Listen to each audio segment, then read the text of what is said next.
Então nós vamos dar prosseguimento aqui a partir da filosofia oriental e ocidental. Então nós dissemos que a filosofia oriental ela é influenciada muito pouco. Desculpe, ela é influenciada aí muito pela religião. Então a filosofia oriental ela é influenciada 38. Nós vamos dar uma paradinha aqui, nós vamos falar algumas coisas interessantes aqui. Então, diferentemente da nossa realidade do Ocidente, a não ser aquele período que eu falei para vocês, né, nos primeiros séculos da igreja, com a influência dos gnósticos, que a igreja ficou bem influenciada pela filosofia, e depois, na época na fase patrística, com São Tomás de Aquino, que novamente foi trazida a filosofia para dentro da igreja, e na igreja católica ainda o seminário é muito forte, ainda é bem pesado o ensino sobre filosofia nos seminários, né, católicos. Mas, diferentemente, lá na filosofia oriental, é mais miscigenado, né? Então você não sabe se o camarada ele é religioso ou se ele é um seguidor ferrenho de algum filósofo daquele. Tem até um livro bem interessante chamado O Apóstolo dos Pés Sangrentos. O escritor é Boanerges Ribeiro, dos Pés Sangrentos, que conta a história de Sadhu Sundar Singh. Esse Sadhu foi um rapaz, ele era de uma casta lá da Índia, bem de religiosos, né? E os sadhus se vestiam com a roupa amarela, eles eram tipo umas pessoas que viviam dando bons conselhos, né? Eram tipo guias espirituais. Vocês já devem ter visto na televisão, só aqueles camaradas que se vestem de cor de laranja, que tem um cabelo todo, que eles não cortam cabelo. Isso é um sadhu, né? Eu vou almoçar, mas eu vou voltar, tá? Qualquer coisinha, se alguém chamar, ok. Ajudar. Tá bom? Tá bom? Mas o seu retorno vai ser secreto ou não? Não, meu retorno vai ser secreto. Eu sou daqui da igreja de dia. O adventista não acredita nisso, né? Tá bom. Daqui a pouquinho a gente está aí. Tá bom, Varão. Então, esse Sadhu Sundar Singh, o que aconteceu? Ele teve um encontro com Jesus, né? Jesus apareceu para ele, propriamente Jesus apareceu para ele. Vocês sabem que esses orientais, eles são muito místicos, né? Eles são muito sensíveis, assim, são muito espiritualizados, né? São diferentes de nós, assim. Tanto é que se você pegar uma igreja evangélica da Coreia do Sul, pega um crente coreano e pega um crente brasileiro, dá até vergonha de ser crente, né? Uhum. Você pega aquela igreja do Paul Yong-Chu, né? David agora, né? David Paul Yong-Chu lá. Eu tenho esse livro dele, um dos primeiros. Os irmãos oram como se estivesse assim, oram 10, 12 horas. É uma outra vida espiritualmente. Um pastor pregando desse aí, o cara traduzindo em português, ele falando assim: vocês aqui são muito. Eu vi esse vídeo. Você viu? Vocês amam a palavra. Vocês são muito relaxados, falta de reverência. Mas é verdade. Aí não é não? Vocês amam a palavra, vocês poxa, então, eles têm, eu nunca fui lá, mas eles dizem que é da igreja, é de propriedade da igreja, tem um lugar de oração que eles fizeram tipo umas casinhas várias. E os irmãos vão lá nessas casinhas e ficam lá dias orando nessas casinhas. Casinhas bem pequenininhas, um lugarzinho para ficar em paz, meditando, orando, lendo a Bíblia, o seu momento com Deus lá. Então é bem diferente, né? Então, eles são muito mais sensíveis. Então esse Sundar Singh, ele teve encontro com Jesus. E como ele era um sadhu, ele era da família de sadhus, né? Que eram desses monges, esses sábios, ele se vestia como um deles. E quando chegava um sadhu numa vila, eles não trabalham, né? Eles são conselheiros, são sábios, né? Então é bom você ter um sábio dentro da quando chega alguém, é igual aquele irmão que Deus usa bastante, você tem prazer em receber, aquela pessoa bem espiritual, como é que eu vou dizer assim, bem equilibrada, né? Que dá vontade de conversar. Traz paz, exato, né? E tem uns aí que são misericórdia, né? Mas eu estou dizendo, né? Então, eles eram assim, na perspectiva lá oriental dos indianos, né? Só que ele se vestia como um sábio hindu, com as roupas do hindu, com certeza deixava aquele cabelo igual dos hindu, que nunca cortava, tipo Rastafari, né, que ia enrolando. Só que quando ele sentava nos lugares, ele não ficava falando assim, não, porque os passarinhos cantam e o céu é azul e por isso você tem que estar sempre feliz. Não era, a conversa dele não era essa. Ele chegava e dizia, eu vim falar de uma pessoa para vocês. E essa pessoa é Jesus de Nazaré. Então era um pregador de Jesus, um sadhu pregador de Jesus. Leia esse livro, camarada, chama O Apóstolo dos Pés Sangrentos. Agora, por que chamava Apóstolo dos Pés Sangrentos? Porque ele andava descalço. E a última... Ele viajava, uma coisa bem antiga, né? Ele fazia suas viagens a pé pelas montanhas do Himalaia, pela cordilheira do Himalaia, naquela área do Tibete, aquela área lá. Montanha de gelo, né?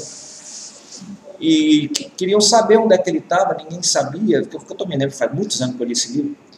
Aí a descoberta que, o último sinal que descobriram dele, foi marcas de sangue, não sei se foi na neve ou nas pedras do pezinho dele, que machucaram de caminhar para pregar o Evangelho.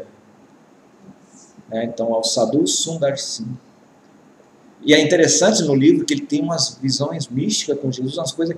E sabe, irmãos, eu acredito que o Senhor ele se manifesta para a pessoa de acordo com aquilo que ele acredita. O Senhor não vai se revelar para nós de uma maneira ocidental, porque senão... Ou uma maneira oriental, melhor dizendo. Porque eu sou ocidental, né? Então ele vai se manifestar de uma maneira, de repente, mais intelectualizada, mais racional. Mas para aquele pessoal que já é um pessoal mais trabalhado, é mais fácil. O Senhor tem até mais liberdade. Por isso que quando eles se convertem mesmo. Porque eles já têm aquela propensão para ser aquilo que potencialmente eles já estão para ser, né? Então nós vamos falar pelo menos de um desses movimentos, né? Que é uma filosofia muito mais do que uma religião, que é o confucionismo.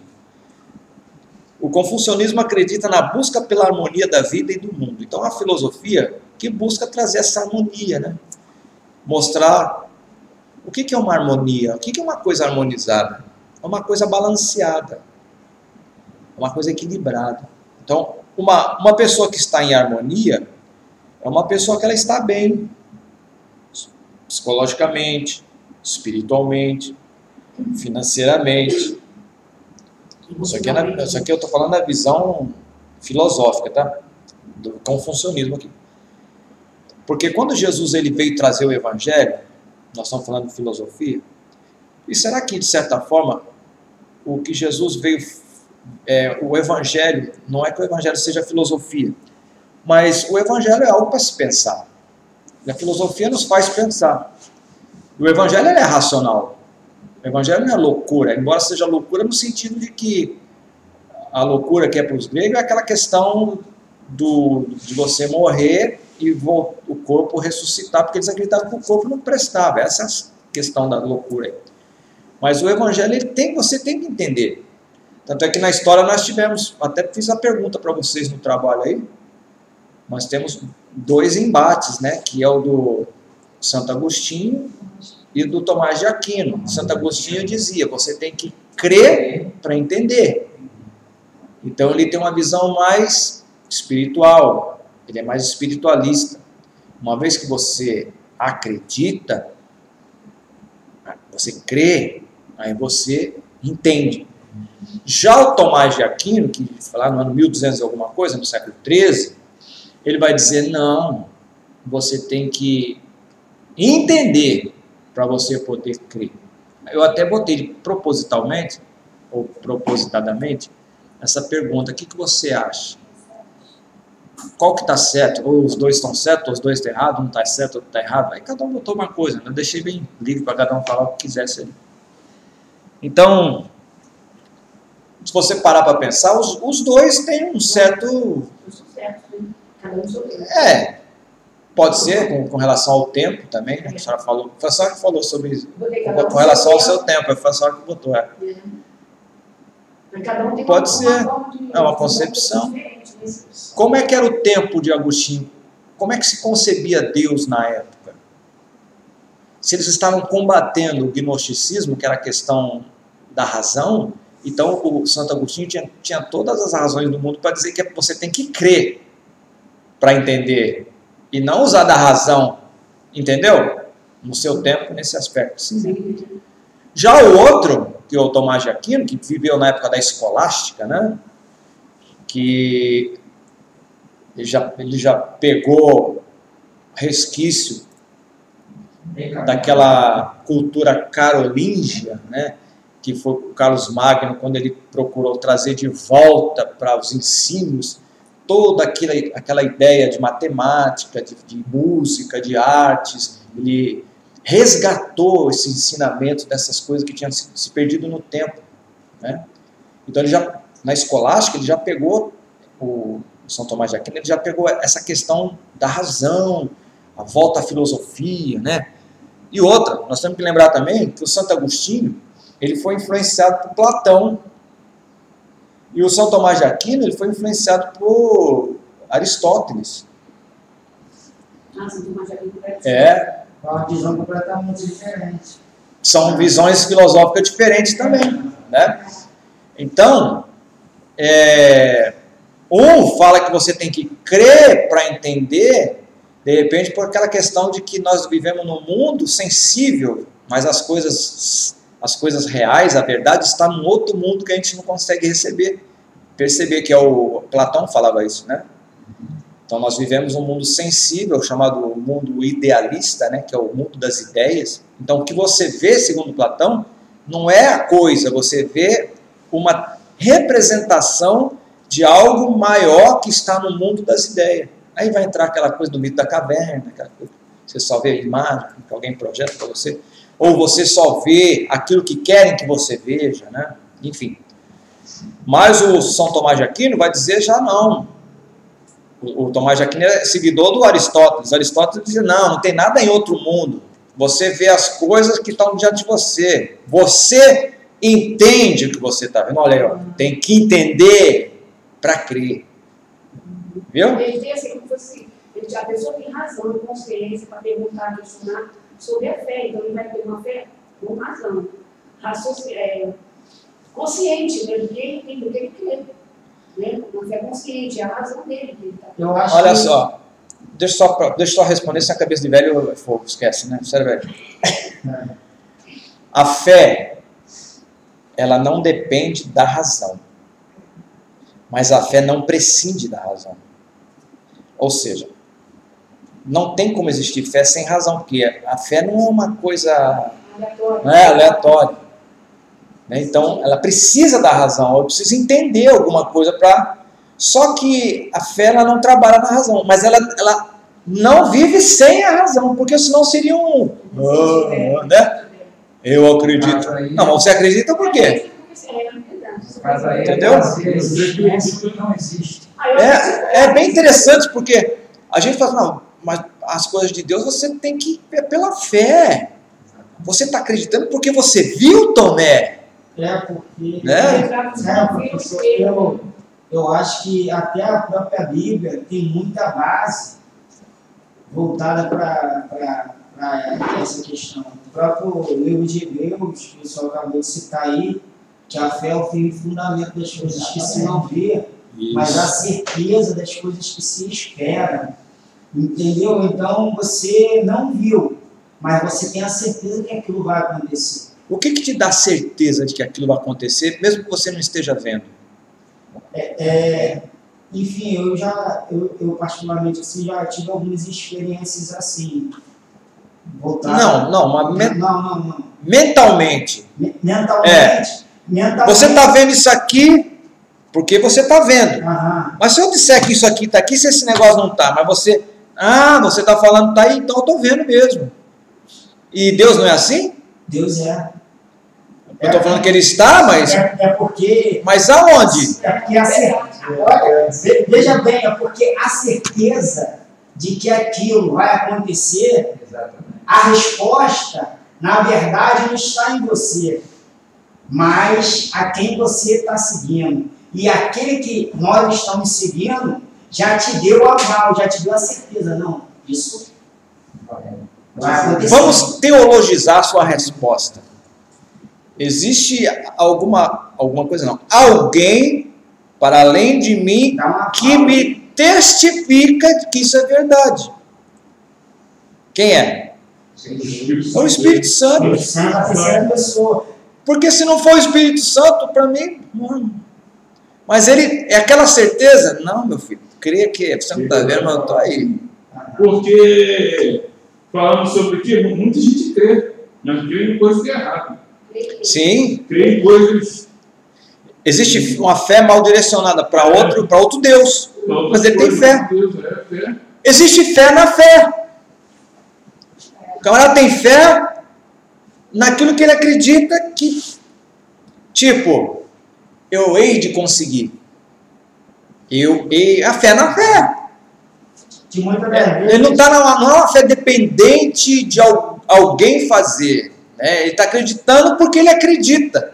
Professor, às vezes acontece que, tipo, a Bíblia fala que isso vai acontecer na sua vida. E muitas das vezes a pessoa não dá crédito nenhum em relação ao que a Bíblia está dizendo. Mas vai chegar um Zé Ninguém ali e vai falar algo para ele e ele vai dar mais credibilidade àquele Zé Ninguém do que a própria palavra que foi afirmada nas Escrituras. Jesus falou isso a respeito do anticristo. Eu venho em nome do Pai e vocês não me receberam, mas virá um em seu próprio nome e vocês vão receber, que é o anticristo. E vai vir no próprio nome dele, ele vai vir mesmo no próprio nome dele. E vai se assentar lá e vai querer reinar como Deus. Né? Vai fazer sinais e maravilhas, inclusive. Isso é coisa bem interessante, irmãos. Nós estamos falando aqui, nós estamos no primeiro tópico do confucionismo. Né? Acredita na busca da harmonia da vida de todo mundo, o que é chamado de Tao, né? É o taoísmo. Sendo assim, os seres humanos são estruturados por 4 dimensões, segundo o confucionismo. Tá? O eu, a comunidade, a natureza e o céu. Por causa dessas circunstâncias, os seres humanos precisam cultivar 6 virtudes fundamentais. Quais são essas 6 virtudes fundamentais?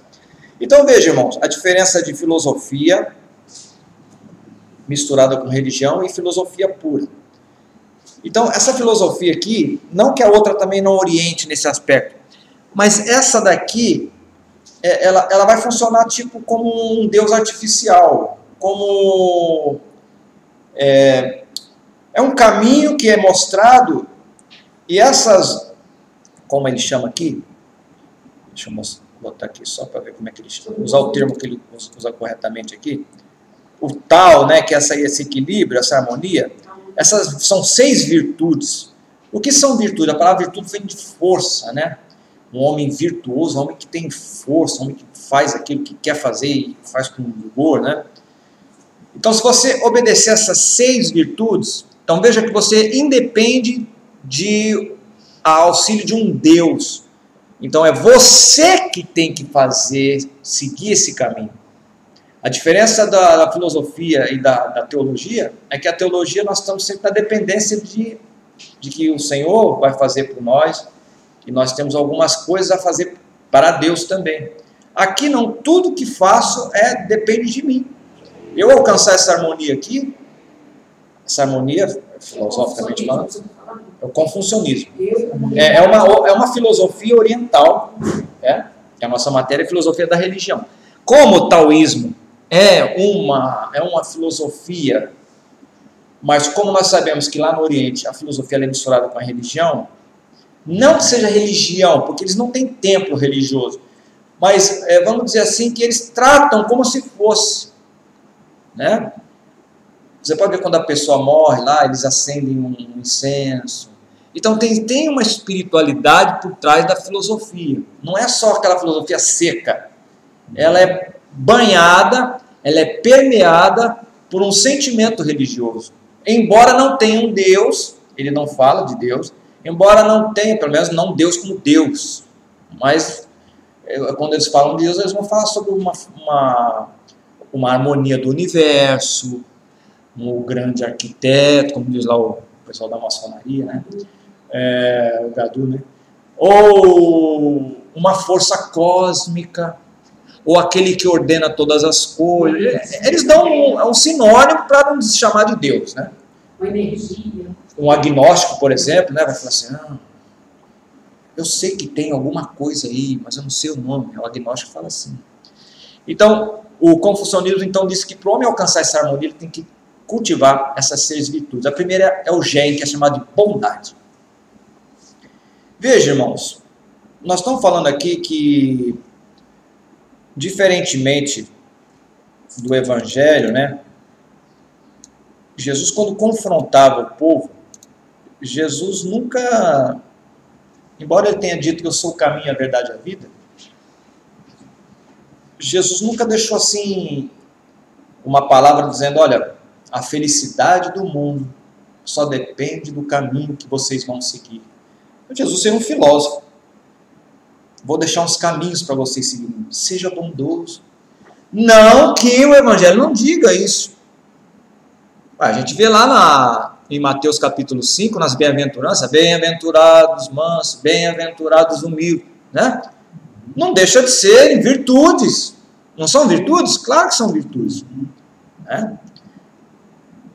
Só que a diferença é que o cristão, ele não vai obedecer aquelas virtudes para alcançar a salvação. Mas a partir do momento que você alcança a salvação, você passa a ser virtuoso, é diferente. Então aquilo ali é um fruto de quem já foi alcançado. Embora na filosofia, eles aqui estão dizendo que se você fizer passo a passo, lá na frente, você vai chegar ao estado de nirvana, vai se tornar um Mahatma. Né? O Mahatma Gandhi, vou falar do Gandhi. O Gandhi foi um camarada que chegou a um estágio de esvaziamento, de aperfeiçoamento tão grande que ele se tornou-se um Mahatma. Mahatma é aquele cara que já está pronto para ir para o céu. Enquanto não chega nesse estágio, a pessoa tem que ir passando por aquela chamada transmigração. Ela morre, nasce, morre, nasce, morre, nasce. Ou nasce no animal, ou nasce em outra pessoa. Por isso que os animais são venerados, né? Você bater algum animal lá, você pode estar batendo na mãe, na avó, pode estar foi transmigrou para lá, né? Então, no Evangelho, eu não faço para ser, eu faço porque já sou. A filosofia diz que se você cultivar estas 6 virtudes, lá na frente você vai alcançar o equilíbrio. O Evangelho não fala para você fazer isso aqui para ser lá. Ele diz, você já é salvo, você já tem a vida eterna. Jesus mesmo diz, olha, quem crê em mim, ainda que seja morto, viverá. E todo aquele que crê e vive, crê em mim, nunca morrerá. Então nós já vivemos a vida eterna. Vamos viver uma vida eterna, mas eu acabei de ir num sepultamento do irmão que morreu. Irmãos, a vida não é essa aqui. A vida que Jesus fala não é a biológica, é a vida zoé, que é a vida abrangente, é a vida plena. Jesus nunca fez menção a si mesmo ou ao Evangelho como o Evangelho biológico, da vida biológica, mas sempre da vida zoé, da vida plena. Eu acho que muitos meus irmãos, muitas das vezes, têm as mesmas dificuldades que os discípulos e que alguns tiveram para compreender a verdadeira mensagem de Cristo. É igual aquele doutor da lei, né, que Deus fala para ele que ele tem que nascer de novo. Podemos, né? E ele, sendo um doutor da lei, ele não conseguiu compreender algo tão simples, que para nós, enfim, é simples. E não é, né? Em termos. Sim. Vai lá. Não é, mas na verdade ele estava falando de uma vida transformada, da pessoa ter uma vida transformada. Aquele que rouba, não rouba mais, aquele que se prostitui, não se prostitui mais, e por aí vai, né? Eu acredito que a conversa com Nicodemos ela foi mais dogmática do que... Porque os judeus da época de Jesus, principalmente Nicodemos é um doutor da lei, né? Ele foi ensinado desde pequenininho que ele era o certo e ele é o instrutor de toda a raça. E ele é o marco trunfo do saber humano, judaico. Imagina a cabeça de um cara desse. A gente tem que entrar na cabeça dele para a gente entender o que foi que aconteceu. Jesus nunca falou assim com outra pessoa. Uhum. E Jesus usou uma linguagem tão simples. Nicodemos, necessário tinha nascer de novo. Jesus falou com amor para ele. Jesus não está falando assim, pode estar pensando que está achando que parada aqui. Não, de forma alguma. Jesus não o afrontou, mas Jesus o confrontou. Diferente, né? Você afrontar alguém fica instigando. Ele não, ele botou uma realidade que ele ficou perturbado. Pô, mas ele não, a Bíblia não diz, mas o que passou na cabeça dele quando você tem que nascer de novo? Imagina o Flash. E outra, o Flash, o retrospectiva, ele voltou lá, meu Deus, tudo isso que eu estudei até hoje, para que serviu? Jesus, em outras palavras, para nada. Porque quando a pessoa nasce de novo, por isso que o apóstolo Paulo vai repetir isso, quem está em Cristo, nova. E Paulo não teve que largar tudo que ele sabia, e ele achava que estava fazendo certo, só que Paulo era pior que Nicodemo. Paulo saía arrancando sangue. Chegou uma hora que Jesus apareceu. Pô, Paulo, o que é isso, cara? Quem és tu, Senhor? Eu sou Jesus, quem tu está perseguindo, meu? Ai, Senhor meu! Virou uma seda dali para frente. Mas teve que ficar cego 3 dias. Ao processo. Lembra lá do mito da caverna? O cara que está na escuridão. Escuridão. Está muito tempo na escuridão, quando vai para a luz. Deus trabalha com aquilo que a pessoa compreende da vida. Ele não conhecia da história do mito da caverna, Paulo, será? Você estava nas trevas, meu irmão. 3 dias nas trevas, até que o dia... E raiou a luz para ele. Não raiou a luz no caminho? Que ele caiu, o cavalo não sei, mas caiu. Jesus está trabalhando platonicamente na vida dele, no mito da caverna. Aí depois de 3 dias, começam as coisas novas acontecendo na vida dele. Tanto é, irmãos, imagina a cabeça dos crentes também naquela época, saber que um camarada matou tua mãe, teu pai, teu tio, agora está lá na igreja, aleluia. Ninguém acreditava. Tanto é que tem que chegar um apóstolo, não estou lembrado do nome agora. Foi Barnabé. Olha, gente, não, Jeová quebrou. Fica tranquilo. Jeová desceu a marreta nessa criança. Foi, então. Mas os irmãos não aceitavam, não acreditavam. Porque a igreja na época ela se reunia escondida, irmão. Medo dele. Aí chega ele, agora está louvando ao Senhor. É aí, professor. Não, eu imagino o que aconteceu com Paulo. Porque Paulo ele era um fariseu, né? Ele conhecia da lei, ele conhecia o Torá, conhecia tudo. De repente, quando aparece Jesus, dizendo assim, a ele, sou eu. Eu acho que na mente dele, caramba, esse é o Messias. E aí a gente tem. Cara, esse é o prometido. Aí depois ele vai para. Você vê na história de Paulo, que Paulo era um camarada que entrava na sinagoga. Ele vê que aquele cara que estava perseguindo, agora estava lá falando com toda autoridade. Pois é. Só vamos que esse camarada daqui está. Meu Deus do céu, confusão. Aí, professor, eu volto lá naquela passagem lá. Crer para entender ou entender para crer? Fala. Ele fez uma pergunta. Você está perguntando? Não, aí eu volto lá naquela passagem. Crer para entender ou entender para crer? É um enigma, né? Exatamente. De repente funciona para um do jeito, para outro do outro. Deus é que sabe. O importante é crer, né? O importante é crer. O importante é a pessoa compreender, né? Então, voltando ao Nicodemos, a cabeça dele, irmãos, para desconstruir tudo aquilo, e Jesus ainda vai dando as marretadas ao pouco. Não, primeiro você tem que nascer de novo, porque se você não nascer de novo, você não pode ver o reino. Não pode ver, não pode entrar. Aí depois vai complicando. E quem não nascer da água e do Espírito, não pode entrar. Eu fico imaginando a cabeça do cara. Gente, ele chegou uma hora, o que eu faço da minha vida? Em outras palavras, Jesus estava dizendo para ele que ele tinha que desconstruir. Ele tinha que ser gerado de uma nova semente, de uma nova placenta, um novo útero. No processo, irmão, é tremendo, a conversa vai longe. Ou seja, ele tinha que receber o DNA de Cristo. Mana, em outras palavras, Jesus estava falando para ele o seguinte: você vai ter que esquecer tudo, vai começar do zero. Eu vou ter que te gerar, assim como um ser humano é gerado com 2 elementos, espermatozoide e óvulo, você vai ser gerado por 2 elementos, pela água e pelo Espírito. A água ele já conhecia, que é a palavra, só que você não conhece o Espírito. Quando Jesus falou com aquela mulher, uma coisa puxa a outra. Senhor, onde é que devemos orar? Vocês dizem que em Jerusalém, e nós lá em Samaria. E Jesus, mulher, vocês não sabem de nada. Aí Jesus vai falar para ela, como é que é?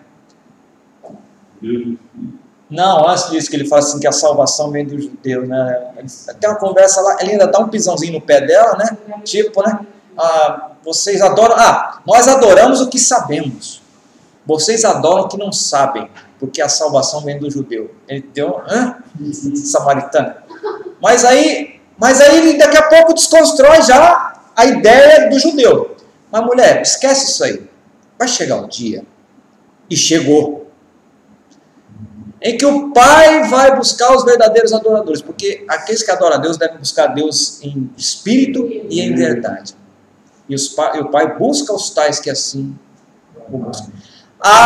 Nós sabemos que um dia o Messias vai vir, vai nos ensinar tudo. Aí Jesus está tomando a aguinha que ela deu, né? Sou eu que falo contigo. Aí nesse período ela vai buscar. É para acabar, hein? Ela chama seu marido. Não tem marido. Já tinha aí, tem um papo da marido, hein? Foi interessante dizer que vai chegar. Parecia uma coisa tão distante, mas estava ali no presente. Não é? Nós sabemos que o Messias vai, quando vier, ele vai nos ensinar tudo. Eu sou, e ele fala, eu sou, que é eu serei o que serei, é a mesma palavra. Eu serei o que serei, que falo contigo. Tu já pensou, mas que privilégio de uma samaritana? É mesmo. Não, mais simples da mulher. De novo, samaritano. O Senhor tem alguma coisa com samaritano, hein? Não mexe com samaritano, meu irmão. Vendo aquele caminho lá do homem de Jerusalém para Jericó, passou o religioso, passou o pastor presidente, passou o diácono, ninguém fez nada. Mas o novo nascimento, ele fala para Nicodemos, que Nicodemos ele era um homem que conhecia a lei, conhecia o Torá. Ele conhecia tudo aquilo ali que foi passado, né? E quando Jesus fala do novo nascimento, para ele, que ele tinha que nascer de novo, ser uma nova criatura, foi muito mais profundo do que aquilo ali. E em outras palavras, o que eu estou trazendo a você, você vai nascer, vai ser outra, vai gerar, e isso só quem pode gerar para mim o Espírito Santo de Deus, né? Sim, claro. Que vai gerar em você, nele, em uma nova criatura. Porque até antes de Jesus não tinha isso. Tinha um novo nascimento assim? Não, tinha a preparação para a chegada dele. Chegada dele. O prenúncio. O prenúncio. Tinha Isaías falando já. Isaías.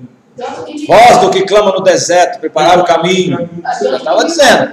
Mas foi tanto que Nicodemos acompanha Jesus que até no velório. Eu ia falar que não é que Jesus, o Espírito Santo de Deus o Espírito Santo de Deus iria fazer na vida de Nicodemo.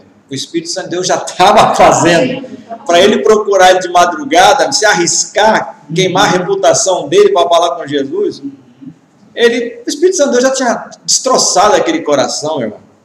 E você vê que o apóstolo Paulo passou pela mesma situação, de conhecimento que ele tinha filosófico, de verdade que ele achava, e ele vai falar exatamente a mesma coisa lá em Gálatas. Porque para Deus, ele está falando de circuncisão, está falando da religião, que aquilo Nicodemo se prendia.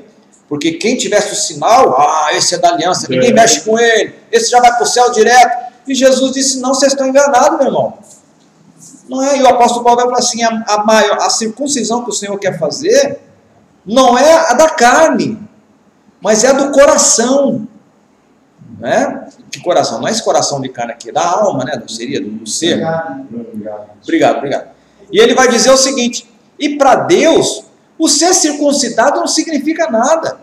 E o ser incircuncidado também não significa nada, porque tem um que se gabava de ser circuncidado, eu sou circuncidado. Aí o outro que se convertia na igreja e fala assim, agora eu não preciso mais me circuncidar, lá. É Jesus. Então, mas deixa de ser abestado vocês dois. Nem o que é circuncidado para Deus não significa nada, nem o incircuncidado. O que serve para Deus, o que é importante, é ser nova criatura. Pastor, mas a gente falando isso, nesse contexto hoje, a gente entra numa boa. Agora você fala isso lá naquele tempo lá, como Paulo falou, a pessoa já via de uma maneira totalmente diferente. Não, você está enganado, eles entendiam, porque, embora o Novo Testamento não estivesse escrito, mas eles conheciam bem o Antigo. Não, eu sei, então, para você chegar com um judeu, não precisa circuncidar. A circuncisão sim, da aliança. Sim. Vai ter aquele choque. Choque, sim, cultural e dogmático, né? Por isso que Jesus foi tido como um herege, né? Ele vem mudar tudo. Não vamos esquecer que a religião judaica, a lei já estava ali estabelecida há 1.500 anos. Foram 1.500 anos massificando isso. E na época de Jesus estava pior porque a religião se tornou um sistema, né? Tem isso ainda. Dos fariseus e saduceus. Mas ele era doutor da lei, né? Era doutor da lei. Mas chegar lá e falar que passa. Por isso que tem a passagem que Pedro, né? Quando vinha o gentil, Pedro passava. Mas quando chegava o judeu, Pedro já. Gálatas, isso. Aí Paulo vai falar, poxa, você. Esse mesmo Pedrão aí, quando ele foi. Deus mandou ele pregar para os gentios, ele falou assim, eu vou nada pregar para gente imunda, ele era racista, ele não queria pregar para outra raça que não fosse judeu, né? Aí o Senhor faz aquela visão, mostra aquele lençol com aquelas coisas imundas, né? Pedro, mata e come, isso Deus o livre tocar nessas coisas aí, lá tinha tudo que a lei não podia comer, tinha coelho, carne de rã, marisco, camarão, caranguejo, carne de porco assada, ele falou, Deus me livre comer isso. Aí ele mata e come. Senhor, eu estou mandando, mata e come. Aí a ficha caiu. Aí entendi que o evangelho também foi enviado para os gentios. Você vê que Paulo ele chega até a circuncidar Tito.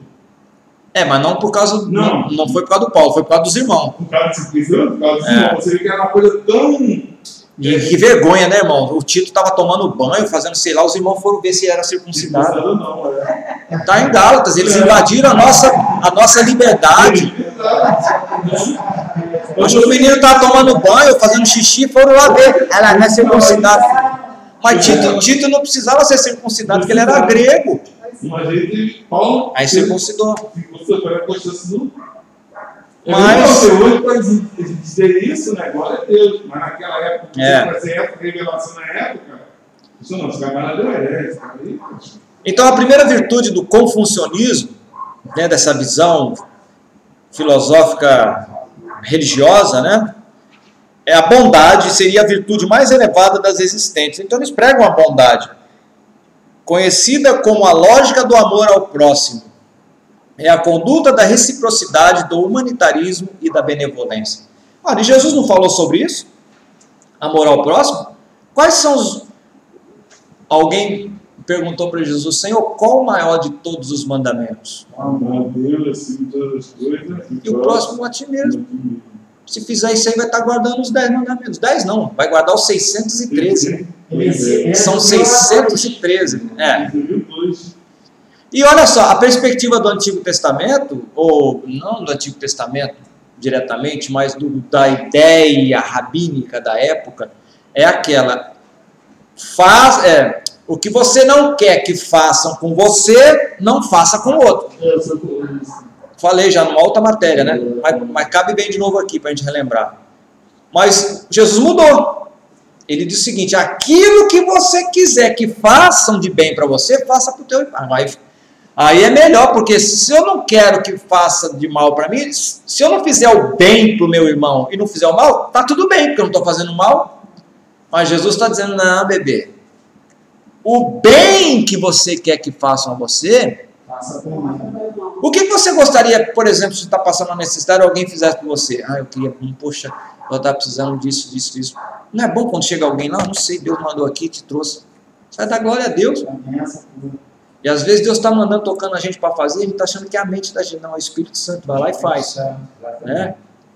Às vezes o Senhor dá 100 reais ali para aquela irmã, uma ajuda aquele irmão assim. A gente, essa é coisa da minha cabeça. Não é não. Às vezes está precisando mesmo, né? É aquela palavra. Vou mandar um exemplo que eu vou ter que... Vai lá. Vendeu o boi lá, aquele? Vendeu? Valeu, Alessandro. Obrigado aí. Vai na paz. Então, Jesus, ele pregou também a bondade, né? A humanidade. Quando ele fala aquela parábola do bom samaritano, quem é o próximo, o cara pergunta lá quem é o próximo, e Jesus coloca o cara numa situação que ele ficou uma sinuca de bico, né? Como diz o outro aí. Ele se achava que ele era o ajudador, e Jesus coloca ele na situação do cara caído no caminho. E Jesus agindo como se fosse o próximo dele, que ele estava perdido, preso na religião. Ele nem falou que é samaritano, né? Ele falou não, o que usou de misericórdia. É louco falar que é samaritano.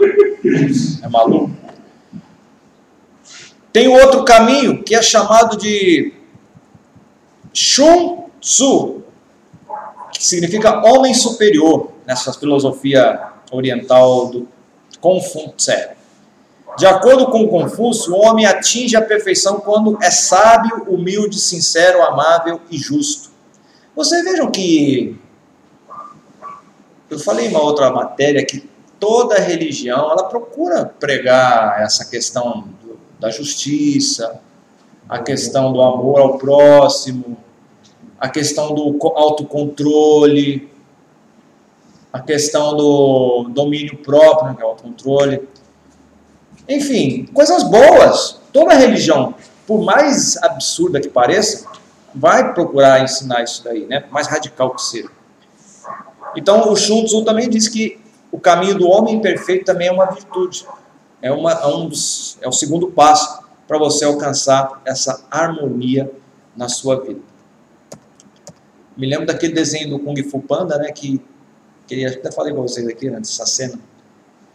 Do ratinho que está morto, estava morto no desenho lá. Aí o panda fala: mestre, o senhor está morto. Aí ele: não, seu idiota, eu estou em paz. Ele alcançou o estado zen, né? A plenitude total. Ele alcançou o nirvana existencial. Estou em paz.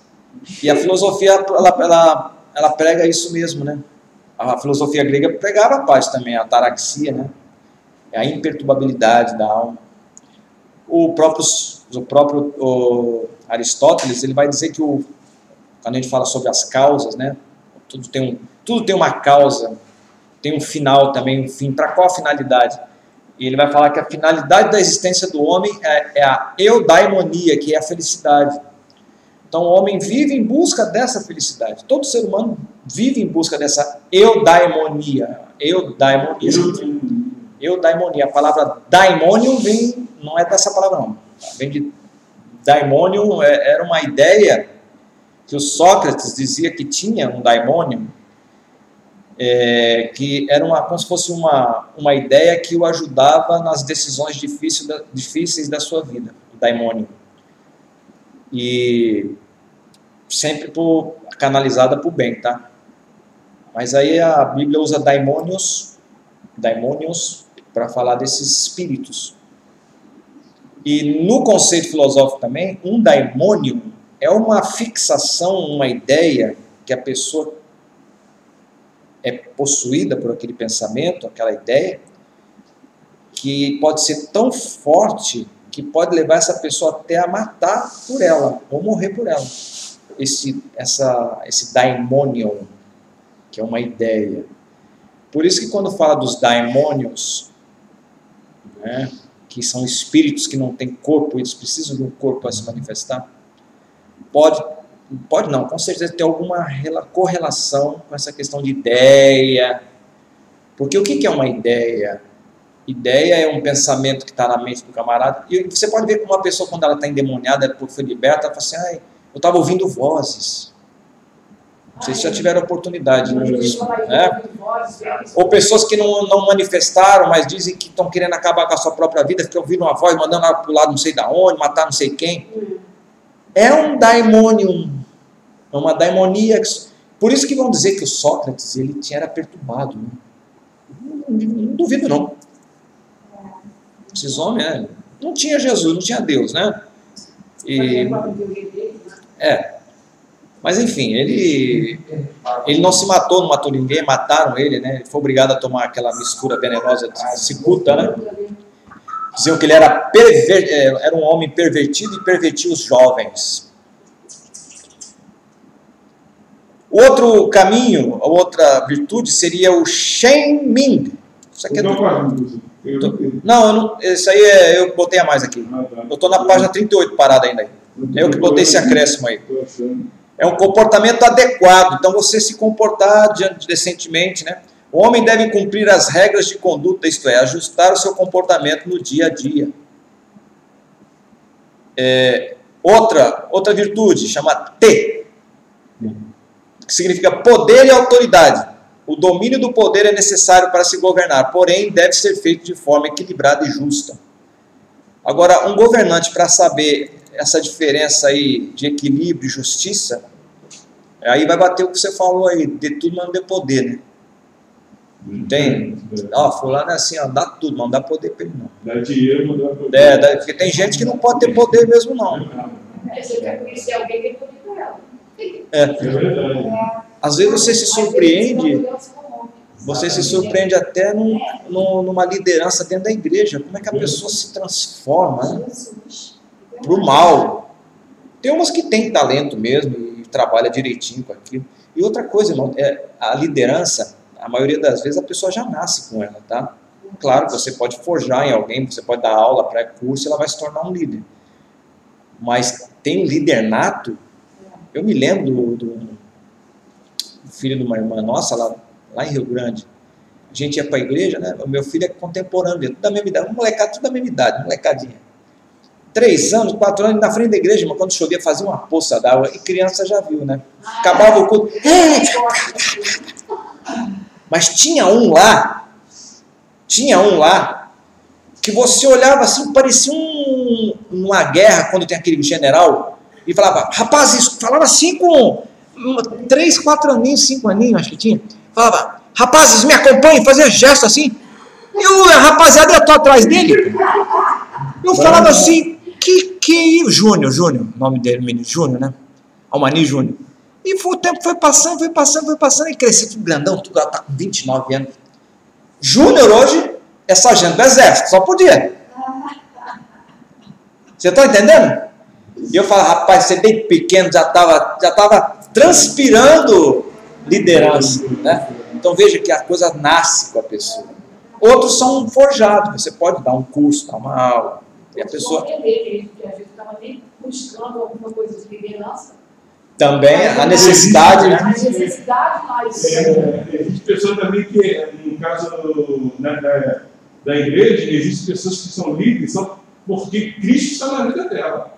E se também Jesus na vida dela, Deus da autoridade, não ia exatamente. ser líder, Bem lembrado. não ia ser líder, não. Porque Deus é com ele, Deus está na vida dele. A gente estava falando sobre isso aqui, sobre pessoas que você não estava aqui quando eu falei de uma irmã, né, que estava pregando, quando ela começa a pregar, ela é tão meiguinha assim, você olha assim, tão coroa assim, uns 50 e poucos anos. Mas quando ela pega o microfone, meu irmão, ela dá aquelas olhadas, sabe como é aquelas olhadas de mulher de Deus, de homem de Deus, que te desconcertam, até teu espírito quer sair do corpo? Então, é autoridade.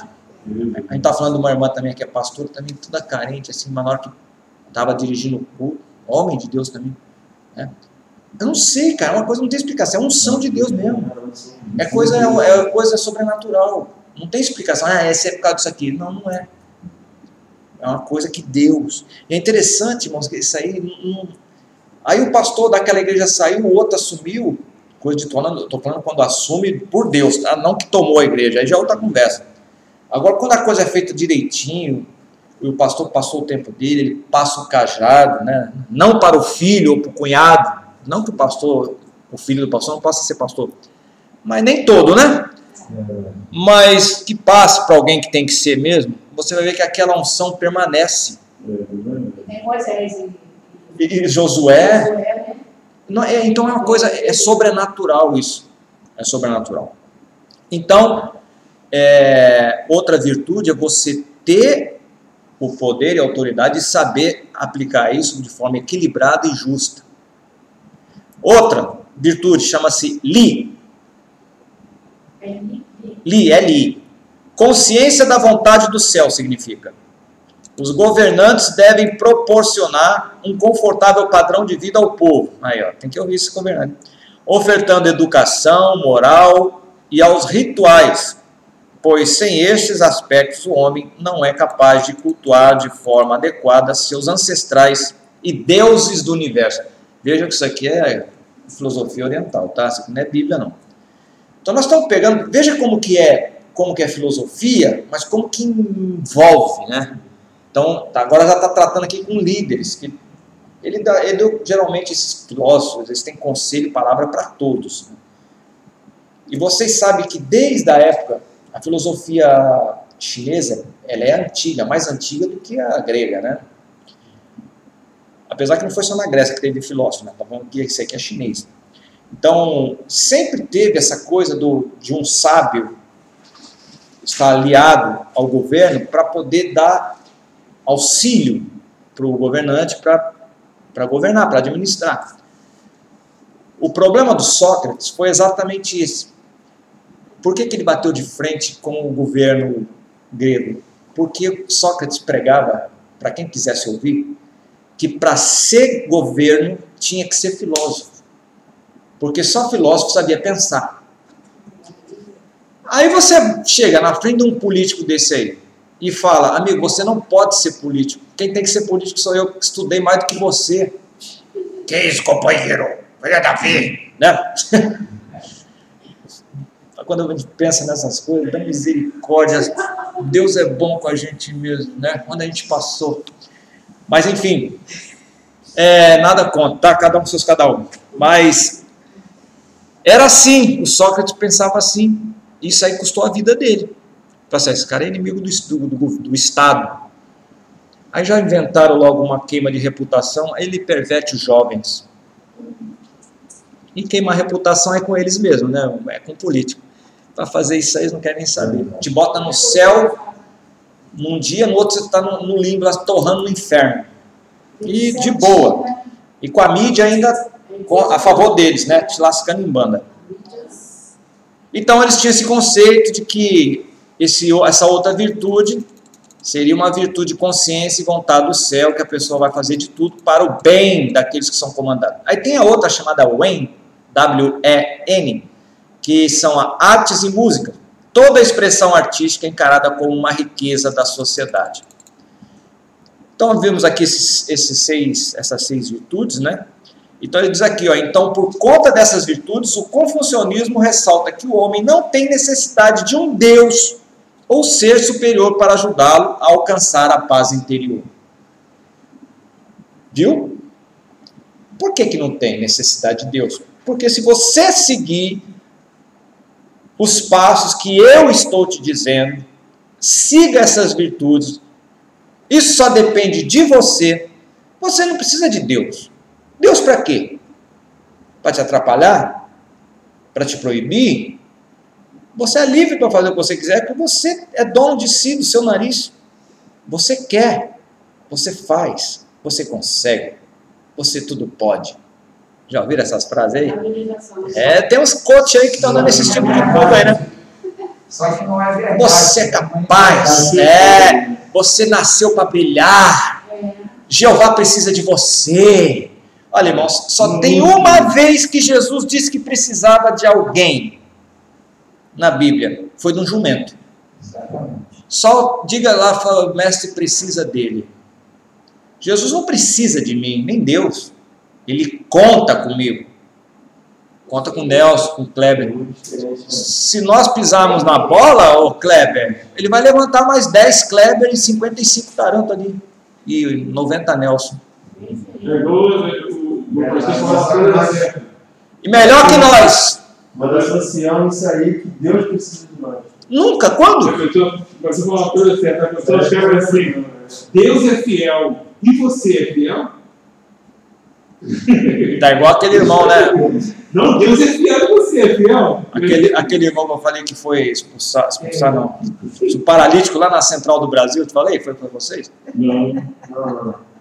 Tinha um irmão indo para dar aula no seminário, tipo Taranto assim, né? No sábado desse. Chegou na Central do Brasil e ele estava cheio de gás, né?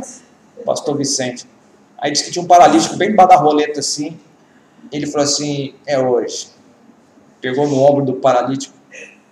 Você crê que Deus pode te curar agora? Aí o paralítico foi olhando assim, desesperado para ele. Aí na mesma hora ele ouviu uma voz dentro dele. E você crê? Aí ele largou na hora o camarada, pagou o bilhete e foi embora. Ele contou isso pra gente na turma. E você crê? É a hora da prova, né? Fé, varão. Fé, isso aí. Olha aí a fé aplicada. Se ele fosse macho, tem que ser macho, né? Eu creio, Senhor. Então manda bala, cara, é agora. Levante, Ana. Só que a gente tem muita coisa, irmão, para chegar lá. É muito embaraço. Sabe quando tem um caminho para você chegar, uma porta para passar? E tem que tirar um sofá, tem que tirar um jipe, tem que tirar uma carreta que está na frente. É tanta coisa para passar na porta. É tão simples, tão E é simples, né? É só dizer, eu não quero mais. Mas quem é que quer falar isso? Eu fiz uma pergunta uma vez para o pessoal lá, né? Teve uma pessoa lá que falou assim, não, para ir nesse lugar, a gente precisa se consagrar, bem jejuar. Aí.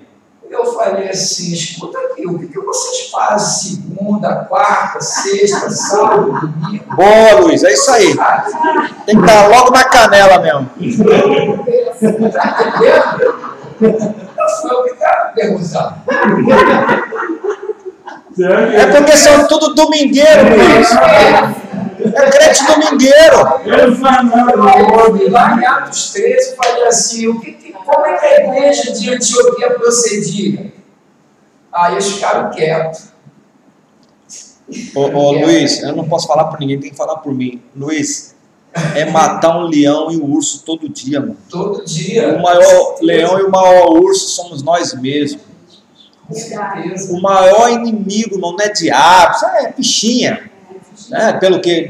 Pela minha vontade, porque quando eu não tenho mais vontade, ele não vai conseguir fazer mais nada. Com certeza. Uma vez eu coloquei no Facebook, botei assim, eu botei para afrontar mesmo, afrontar e confrontar. Botei assim, aquele que aceita Jesus como seu único, suficiente Salvador, não tem mais livre-arbítrio. Pra quê? Aí começou, né? Base em quê? E não sei o quê. E não sei o quê. É aquilo que eu falei da leitura. O que ele escreveu? O que ele quis dizer? Não, o cara acha mais fácil já começar a criticar. Ele já pulou para o terceiro passo.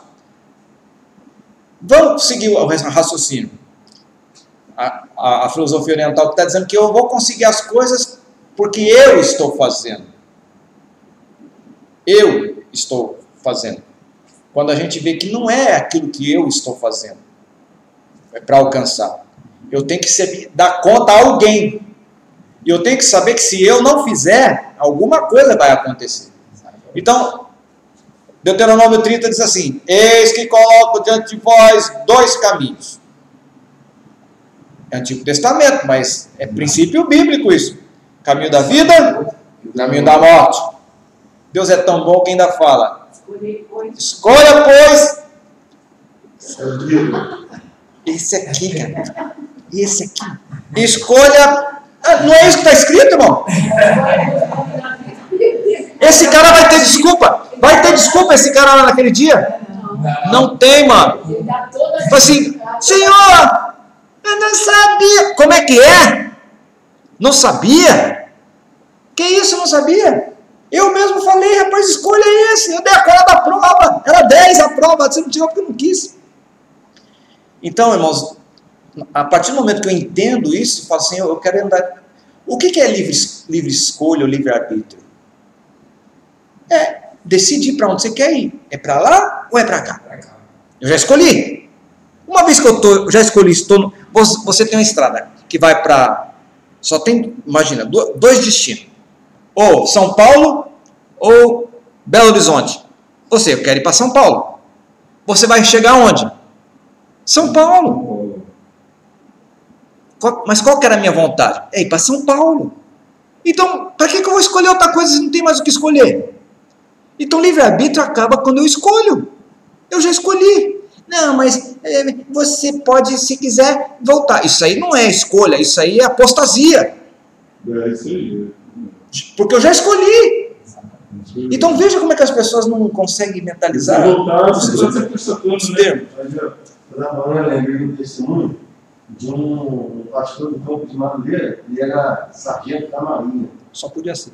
Ele era sargento. Ele foi para essa cidade interior de Minas, aí chegou dentro dessa cidade do interior, lá ele tinha o conceito da igreja lá, né, era muito bagunçado, não a igreja, mas a vizinhança. Ele falou que de repente ele foi assimilar, o pastor presidente chamou ele e falou assim: rapaz, estou com uma igreja lá, está passando por uns problemas, e você é o camarada certo para estar lá. Ele, pastor, que isso, eu? Mas vamos, foi. Aí chegou no segundo culto de domingo, os baderneiros da cidade, o que veio fazer? Os irmãos lá não iam para a igreja devido a esse baderneiro. Ele falou que de repente ele estava na igreja e o irmão falou assim: vem os baderneiros aí, pastor, vamos fechar a igreja e tal. Aí ele viu a mobilização dos irmãos, né? Não abre a igreja. Não, pastor, pelo amor de Deus, está os caras batendo. Não abre a igreja. Ele falou que de repente, ele falou assim: falou sobre o livre-arbítrio. Ele abre a igreja. Quando os camaradas entrou, ele pegou uma 40, falava, e pegou uma Bíblia. Ó, a partir de hoje, vocês têm um livre-arbítrio. Aqui é vida e aqui é morte, essa 40 aqui. Qual o livre-arbítrio? A Bíblia te dá ainda a escolha de você escolher. Ou você, a partir de hoje, vocês querem a Bíblia, a salvação, ou você quer essa 40 aqui? Na linguagem que ele entende? Pronto, agora ele vai saber o que ele vai escolher. Então há um ponto de partida de escolha. Quem tem uma escolha? É interessante o pastor dele, o Deus, muitas pessoas na linguagem que ele entende. Tem um... Foi por isso que João Batista apareceu, né? Raça de vida. O que chama a atenção no João Batista é que não era nada fino, né? João Batista não pregava na cidade, né? Ele pregava no deserto. Quem queria ouvir João Batista tinha que ir lá no deserto para ouvir. Ele não convidava ninguém para ir lá. Agora quem chegava, irmão, já sabia. Então por que as pessoas iam lá no deserto? O cara saía de casa, debaixo de sol, ir para o deserto para tomar lambada? Quem é que faz uma coisa dessa? Ele não convidava ninguém. Então você veja, nós como seres humanos, nós precisamos, nós necessitamos de disciplina. Se você quer acabar com um jovem, você tira a disciplina dele. Por isso que está essa bagunça aí. Aí, estou em crise existencial. Eu não sei se eu sou uma flor ou se sou um absorvente. Então, desculpa, o que a gente vai fazer? Né? Eu falava para o jovem lá, professor, quando a gente está pregando, trazendo a mensagem, aí eu falar com o Jorge assim, Jorge, vocês têm que procurar como é que eu vou colocar? Vocês têm que procurar aí aprender chinês, japonês, alemão, não é? Grego. Já pensou se entra um chinês aí? Como é que eu fico? É só ver o lado dele, né? Vai vender bastante. Mas voltando aqui. Só o Luiz, né? Uma vez eu achei um chinês ali, do shopping que eu levo ali. Aí eu falei rápido assim, eu queria um pastel tocando. Não sei se ele entendeu, ele foi lá com uma faca, pô. Você xingou o cara, pô, na língua dele você xingou. Eu queria um pastel. Mas vamos lá, gente.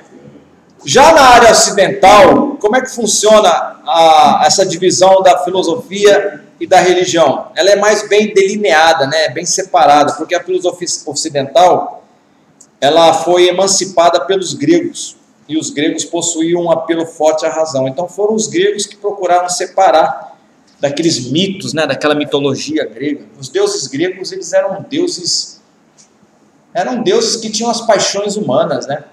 Os deuses gregos não são aqueles deuses com santidade, né? Até na mitologia egípcia também é assim. Tem assassinato, tem um cara despedaça o outro lá, e, enfim. Na mitologia grega tem adultério, tem assassinato, tem estupro. Não, Thor é lá do nórdico, né? Consegui encontrar um livro, professor, que narra tudo isso. Livro de mitologia geralmente tem. Então foi a Grécia que procurou fazer essa separação, né? Sendo assim, então, a filosofia ocidental, como conhecemos, nasceu na Grécia como um ato de fé na razão humana. Olha só, um ato de fé na razão humana.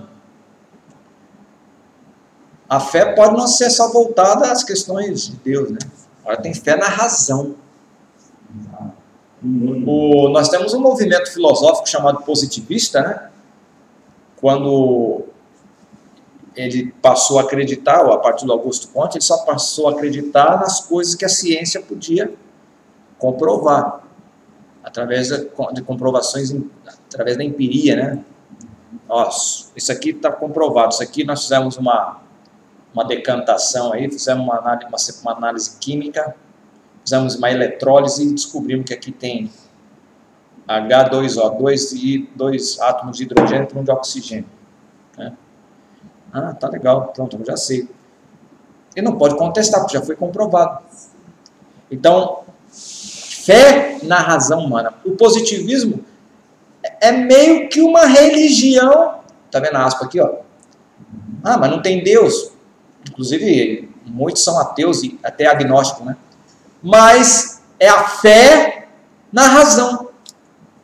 Fé na razão humana. Muito embora a filosofia ocidental foi incorporada à religião com a vitória do cristianismo, após um período de 1000 anos, tal divisão voltou à tona. Então, foi o que eu falei, esses primeiros 1000 anos da igreja de Cristo, foi quando teve essa mistura aí de igreja com neoplatonismo, principalmente, e por causa da influência dos gnósticos, né, que vieram trazer problema para nós. É fato hoje bastante aceito que o nascimento da filosofia na Grécia Antiga não resultou de um milagre realizado por um povo privilegiado, e sim resultou de um processo lento e gradual influenciado por mudanças sociais. Então a filosofia, ela surgiu aos poucos. A filosofia não começou assim, vamos filosofar amanhã? Não. A coisa, ela tem um processo, né, lento. Tanto é que nós temos os pré-socráticos, lembra? Mas passei o trabalho para vocês. Eu passei o trabalho bem, pegando tudo aqui, porque não ia dar tempo de falar tudo mesmo, já sabia, tá? Mas se a gente pelo menos pegar firme nessa questão primeira aqui, o restante vocês lendo, vocês vão entender. Então, os pré-socráticos já estavam pensando nessas coisas. Os pré-socráticos já estavam pensando em o que é um cosmos, eu até falei de cosmos aqui, do padre, né? O cosmos, para ele, é aquela coisa organizada, que lá no confucionismo, o cosmos é o quê? É a harmonia. Você veja que às vezes a palavra é diferente numa cultura e na outra é diferente, tem outro significado a palavra, uma outra palavra, desculpe, mas o significado dela é o mesmo. Então, o que é harmonia para Kung Fu, tanto é que Kung Fu, o que é o Kung Fu? O que é o Kung Fu? É uma luta que não deveria ser luta, né? Aquilo ali são movimentos que ele faz de harmonização com, como é que eles falam? Com a natureza, tanto é que tem a linha do beija-flor, então os movimentos são do beija-flor. Quem já fez Kung Fu sabe dessas coisas aí. Tem a do tigre, que é né? Tigre, serpente. Então é serpente, dragão, e conforme a linha que eles seguem, eles fazem uma tatuagem. E não sei se eu falei para vocês aqui, mas tem uma historinha de um mestre de Kung Fu, né? Cara, quase 90 anos, velhinho, ainda estava lá treinando, e aquela flexibilidade que o camarada fazia na vida inteira, cada abertura de perna que é né? E o velhinho treinando, e chegou um monge daqueles novos lá e perguntou, mas senhor, o senhor nessa idade ainda treinando, por quê, né? Aí ele falou assim, meu filho, eu estou treinando para nunca ter que lutar com ninguém. Então a filosofia do Kung Fu é você treinar, ser capaz de matar alguém com um golpe, mas se surgir a oportunidade de brigar, você jamais vai usar aquele golpe em ninguém. Eu estou dizendo, essa é a verdadeira visão, tá? Não a corrompida que alguns têm, de querendo ficar se aparecendo aí, querendo bater nos outros. Não é essa. A filosofia do Kung Fu não foi essa. Mas exatamente a harmonia, com aquela coisa toda do universo, a busca da paz, porque quando ele faz aqueles movimentos, e é comprovado mesmo que certos movimentos, o próprio exercício físico, ele tira as toxinas do corpo, né? A respiração, a pessoa quando está muito ansiosa, né? Está com taquicardia, dá uma parada, porque tem tanta coisa na cabeça, aquilo ali abala, chega uma hora que o organismo ele entra em colapso, né? E tudo estoura no coração, coitado, né? A mente joga para o coração, né? Aquelas toxinas. Então, o objetivo primeiro deles era exatamente isso daí. Então, a filosofia começou já lá atrás, tá? Então, essa mentalidade, cosmo, harmonia, physis, o que é o arqué? Arqué é a visão daquilo que... Eles não sabem o que foi que começou... Tudo começou com alguém empurrando alguma coisa. Imagina. Você já viu aquele brincadeirinha que você faz com um dominó? Um em pezinho na frente do outro? Você já viu o campeonato mundial de derrubar dominó? Que eles fazem assim, um negócio enorme, numa sala enorme, num salão, né? E cai, a bolinha cai. Mas derrubou um. Mas o que acontece se não tiver o primeiro que empurra? Nada. Então a filosofia acredita que esse que deu o primeiro empurrão é o arqué. Eu não falo Deus, é o primeiro motor. Seria o móvel imovente, né? Seria aquele móvel que nunca foi movido por ninguém. Porque tudo nessa vida precisa de um impulso, porque a vida é um movimento. Mas teve um primeiro que deu o movimento que nunca foi movimentado por ninguém. É bem interessante isso aí. Você entender que tem... Imagina nessa questão do dominó. Imagina a sala todinha pronta com os dominózinhos. Enquanto não for o primeiro lá e der o motor... Agora, quem é que deu ordem para esse ir lá?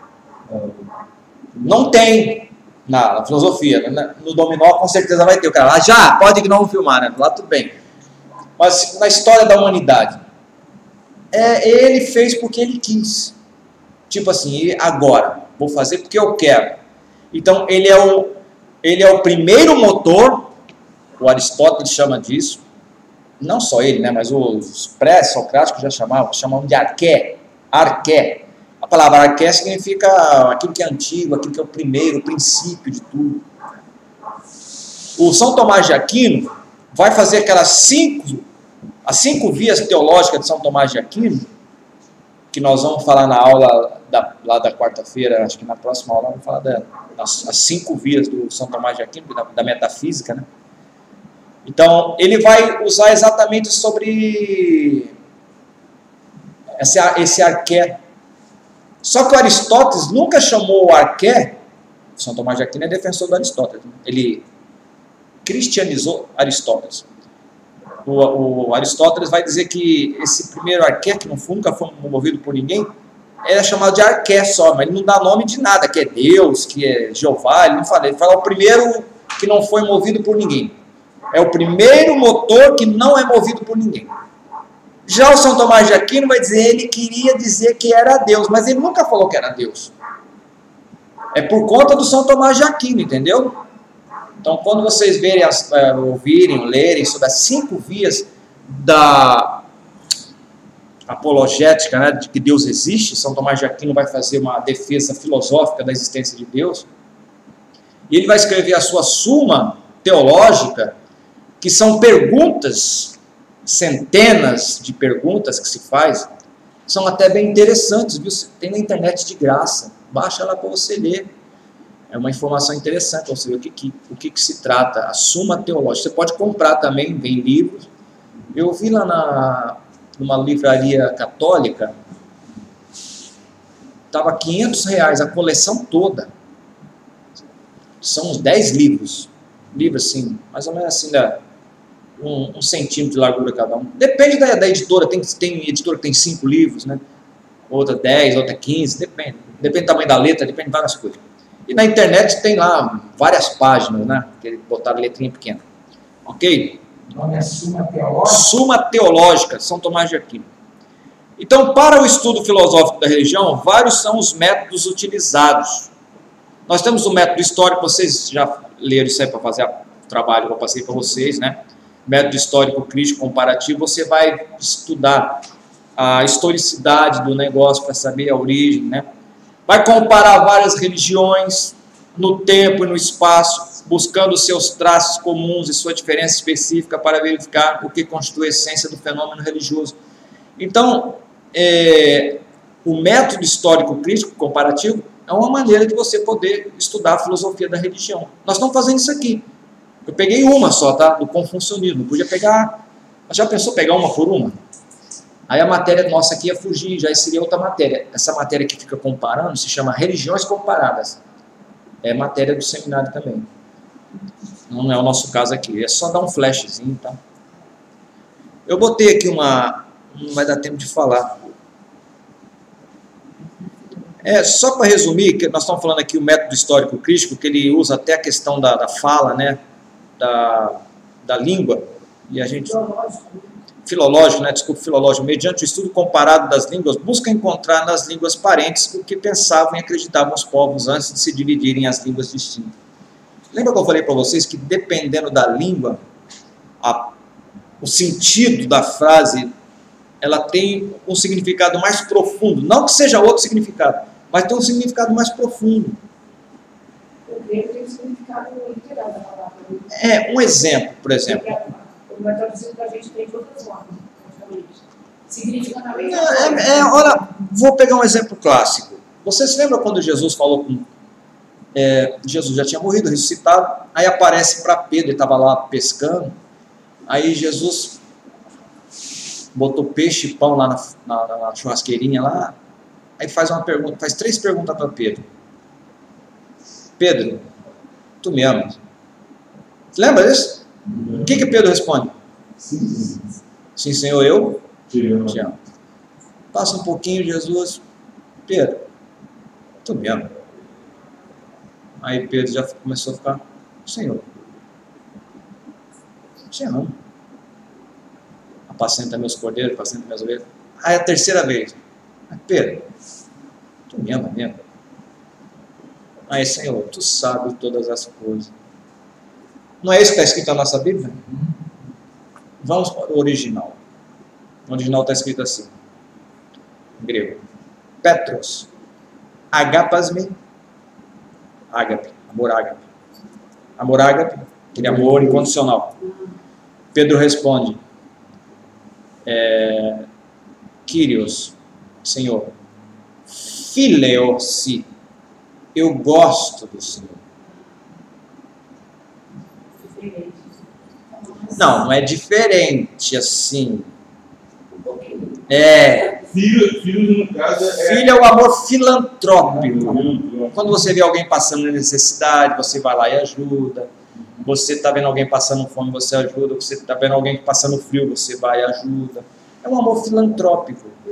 Bom, é bom também. Amor filantrópico. Não é bom amor filantrópico? É bom. Jesus pergunta a segunda vez. Petros, agapas-me de novo. Fileos-se, eu gosto do Senhor. Aí Jesus falou, esse cara não está entendendo. Aí faz a terceira pergunta.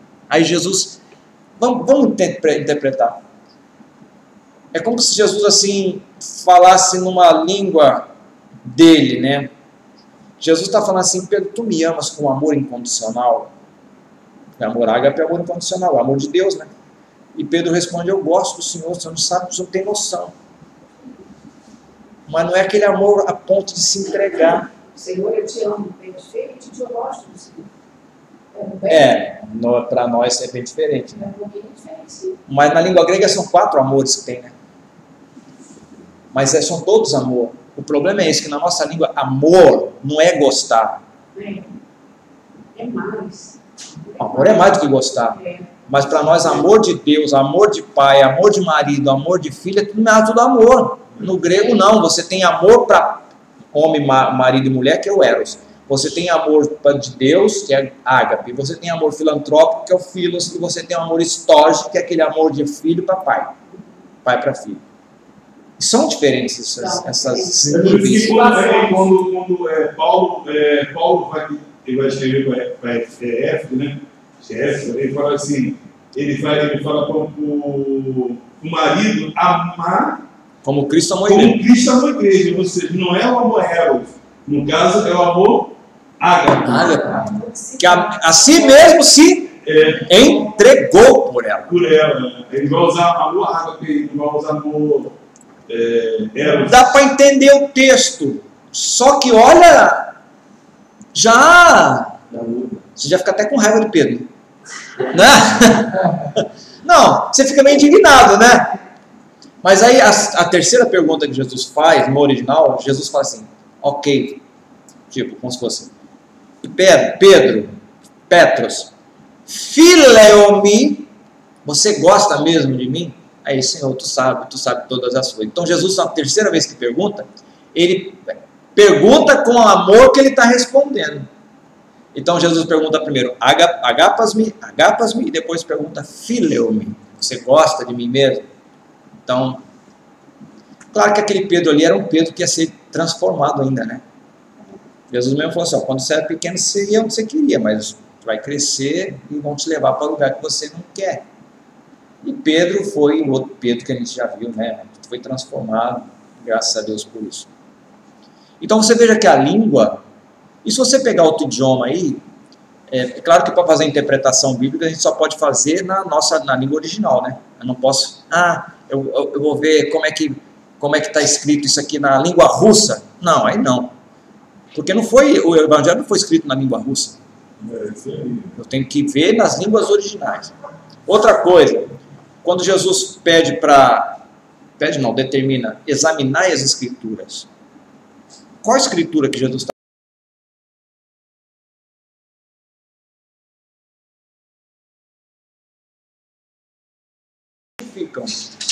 Jesus está falando com quem? E que escrituras eram essas? É o Antigo Testamento. Ele não está falando para você. Claro, hoje o contexto seria para. Tinha escrito na linguagem grego, hebraico, aramaico. Mas Jesus estava dizendo para eles procurarem no Antigo Testamento, porque no Antigo Testamento está falando que ele viria, como viria, da forma que viria, o que ele faria. É tão verdade que quando Mateus escreve o Evangelho de Mateus, por mais de 50 vezes, ele coloca, quando acontecia alguma profecia se cumpria, ele colocava, para se cumprir o que foi dito pelos profetas. Porque quando o judeu leia aquilo, ele já se remetia a ele para onde? o Antigo Testamento. Entendeu? Só vê que quando Jesus entrou no templo, que ele leu Isaías, né?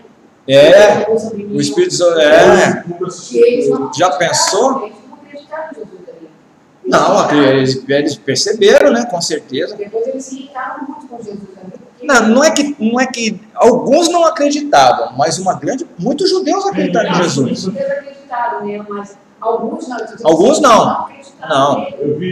Mas muitos acreditaram. Eu vi um pregador dizendo que existia uma cadeira no meio da sinagoga, e aí aquela cadeira ficou vazia, e quando Jesus viu essa aí ele foi sentando na cadeira e falou isso. Não. Aí ele foi sentando-se na cadeira do meio. Rapaz, eu só acredito no que está escrito. Isso aí não está escrito também. Não, que ele sentou? Na cadeira do meio? Tem Não, mas na Bíblia não está escrito que ele sentou na cadeira que tinha uma cadeira no meio. Ele vai ser isso. Não, tem que tomar cuidado. Tem umas... Não, eu estou falando que é verdade, entendeu? Não, curiosidade. Não, eu nunca vi. Porque na sinagoga não. A sinagoga é tipo uma igreja. Tipo, ela tem uns bancos assim, um armário onde se guarda. É uma coisa bem simples. Sinagoga não é igual o templo, assim, né? Não sei se você já viu um padrão de sinagoga, né? Até hoje a sinagoga de hoje parece até uma igreja, pode ver. Ela não tem muita... Se essa cadeira é real, ela devia existir hoje ainda. Tem ainda essa cadeira? Tem um time lá? Eu perguntando o senhor. Não sei. Eu nunca me interessei de igual. Vou ver isso aí. Vamos ver, quem sabe, pode ser, não sei. A gente está sempre aprendendo, né? Pode ser. Que ele se sentou, mas se for nessa cadeira, e se tinha essa cadeira... Mas os remanescentes. Mas, irmãos, o tempo já foi, né? Já são 10. Os irmãos aí já não almoçou ainda. Eu pediria que vocês, depois, com o tempo, acabem de ver esses slides aí, muitas coisas que vocês provavelmente não entenderiam daquilo que nós falamos. Com certeza, depois vocês lerem esse slide, vocês vão entender, tá bom? Vou finalizar aqui a gravação. Deus abençoe os irmãos que estão assistindo aqui. Possa ser de bom proveito a aula para vocês. Deus abençoe. Fique com Deus.